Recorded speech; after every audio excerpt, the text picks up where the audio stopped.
এবার সজীব ওয়াজেদ জয়ের প্ল্যান মোতাবেক চলছে বাংলাদেশে থাকা আওয়ামী লীগের নেতাকর্মীরা, তাই তো তারা রাজপথ এখনও ছাড়েনি। যুক্তরাষ্ট্র থেকে দেওয়া সজীব ওয়াজেদ জয়ের মত অনুসারে এগোচ্ছে বাংলাদেশে থাকা আওয়ামী লীগ এবং ছাত্রলীগের নেতাগুলো। জয়ের প্ল্যান মোতাবেক আবার রাজপথ কাঁপিয়েই দেশে স্থাপিত হবে আওয়ামী লীগ।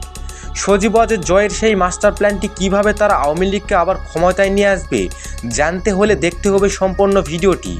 শেখ হাসিনা বাংলাদেশে দীর্ঘ 17 বছর রাজনীতি করলেও সে রাজনীতিতে ভালোভাবে জড়াননি সজীব ওয়াজেদ জয়কে।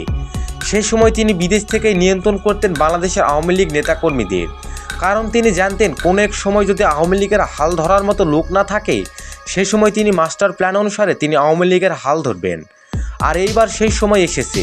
শেখ হাসিনার এই দেশে রাজনীতি করা একটু কঠিন হয়ে গিয়েছে, তাই আওয়ামী লীগের হাল ধরতেই এবার মাস্টার প্ল্যান মোতাবেক এগোচ্ছেন সজীব ওয়াজেদ জয়।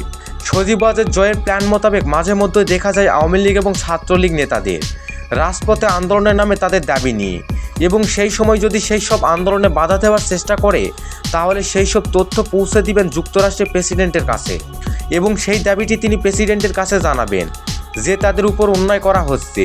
সে অনুসারে দেশে যদি সুষ্ঠু নির্বাচনের ব্যবস্থা করে দেয় যুক্তরাষ্ট্র, তাহলে সেই পরিপ্রেক্ষিতে আওয়ামী লীগের হাল ধরে নির্বাচনে অংশগ্রহণ করবেন সজীব ওয়াজেদ জয়। প্রিয় দর্শক, সজীব ওয়াজেদ জয়ের আওয়ামী লীগের হাল ধরায় আওয়ামী লীগের কীরকম উন্নতি বা অবগতি হতে পারে তা কমেন্টে অবশ্যই জানাবেন। আন্তর্জাতিক দেশ সময় ভয়েস।